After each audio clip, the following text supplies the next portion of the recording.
Banana bread. Dapat 1 cup na. Pero gagawin kong 3/4 lang kasi ayoko yung sobrang matamis. So, mga ganyan lang. Tapos lalagyan ko siya ng konting white sugar. Hindi ko talaga siya kukumpleto yung 1 cup. Mga yan, pwede na yan. Kasi iba yung texture ng brown at saka white. So, lagay natin yung 3/4 cup na butter. 3/4 cup.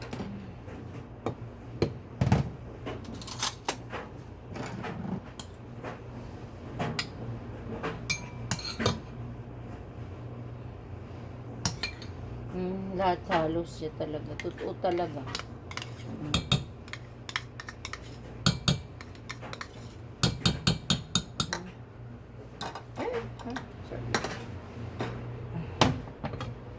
Mahirap ngayon mag-bake ng kahit ano kasi mga winter.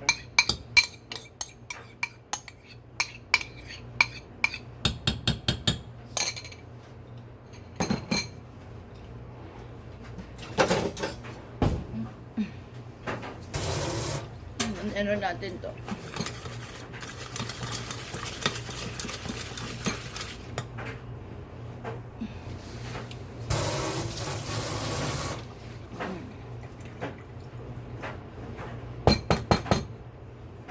Sayang yung butter ba ko?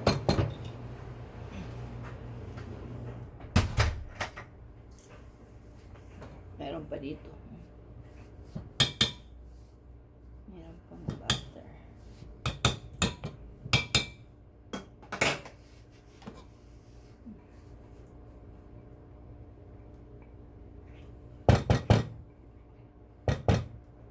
Okay. 3 large egg.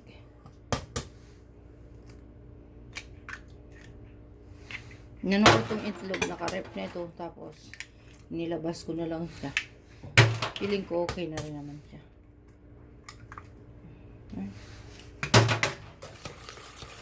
So, mix natin siya. Mix.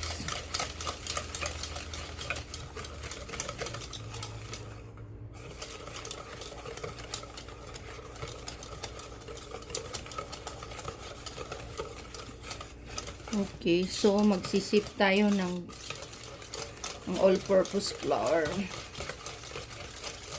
Thing is okay. Magsip tayo ng 2 cups na all-purpose flour. Pwede kung cake flour naman ang gagamitin nyo. 2 in 1/4 cup. Ito kasi all-purpose yung meron ako. So, sip na lang natin. Para sure na wala siyang bubuo ba. Yan. Ayun.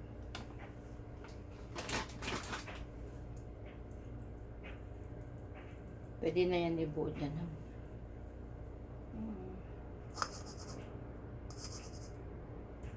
Okay. Another. Oh, shit.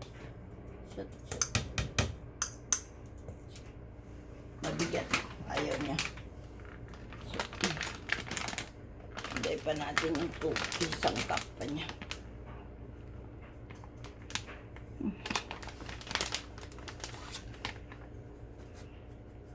Mabigat din yung 500 grams sa kamay kaya.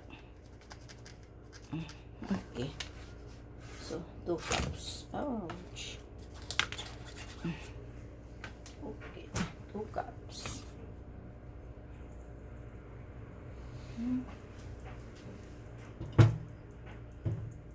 Okay. Mix natin siya.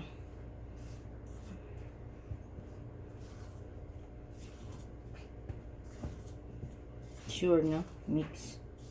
Yan.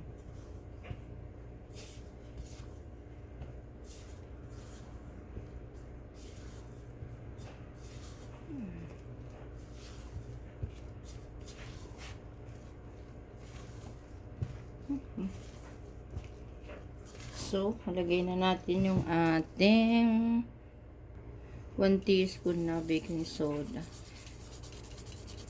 Maglagay din tayo ng half teaspoon ng baking powder.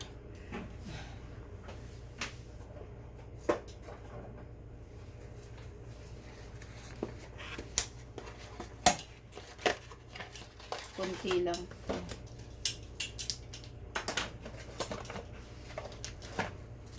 Mga half teaspoon lang siya, guys.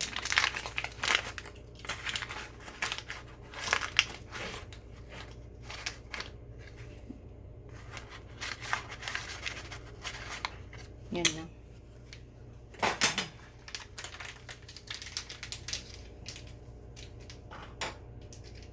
Tapos, okay. Di ba tingnan mo buo-buo? Ayan ang purpose niyan. Tapos, ilagay na natin ang ating yan, 1 cup na banana. 1 cup na banana.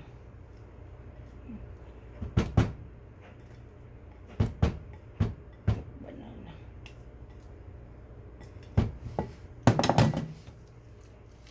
Tapos, ilagay natin ang ating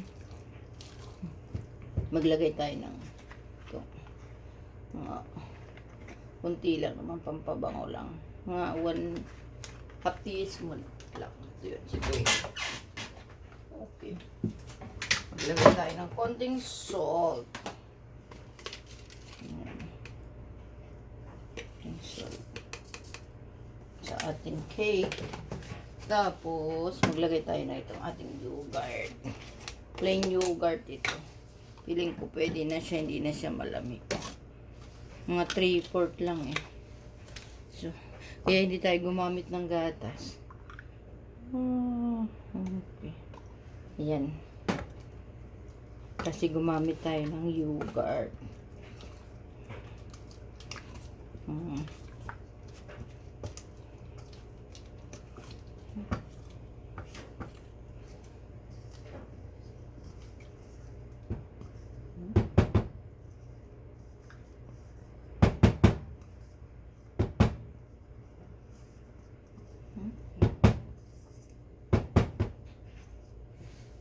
Okay.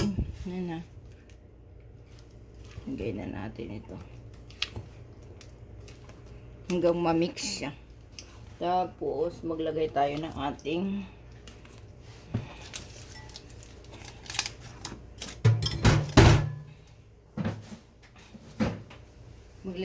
guys ng ating pecans.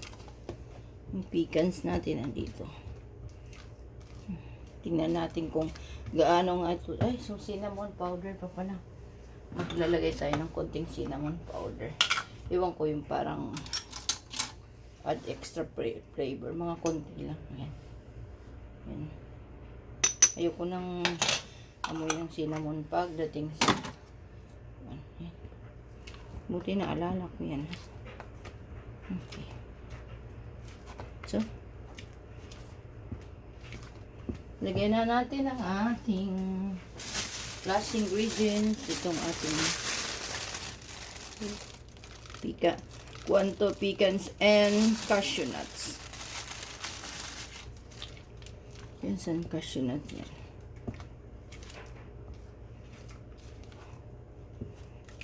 Pag naghahalo na kayo, para hindi siya maano, ihahatiin nyo lang dyan, ganyan.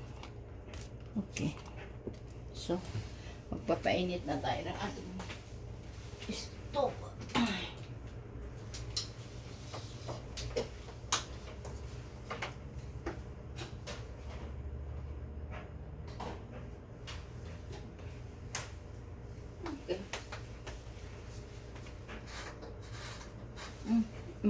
Maglay na guys yung aking ito na yung aking banana.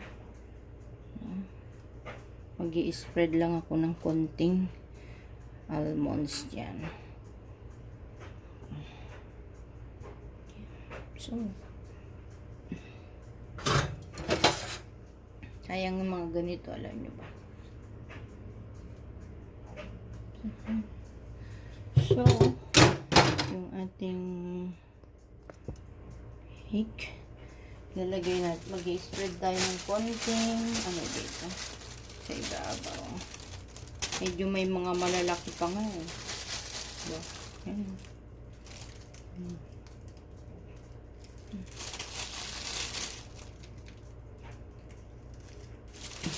Lagay lang natin yung ano. Medyo durog.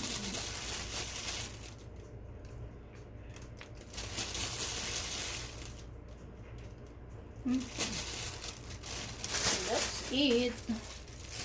Yan na yung atin. Hintayin natin maluto. 170 yung ano dyan. 170. Tapos mga about 30 to 45 minutes lang. Okay. So, ilagay na natin ang ating cake. Mainit na yan. Natin. Yes, mainit na siya.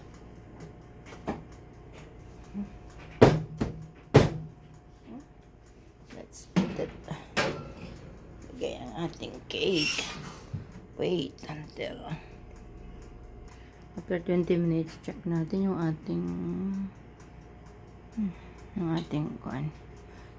Banana, hindi pa siya. Yung 170 yan eh. So, hindi pa siya, guys. Okay. So, yan na yung ating banana loop.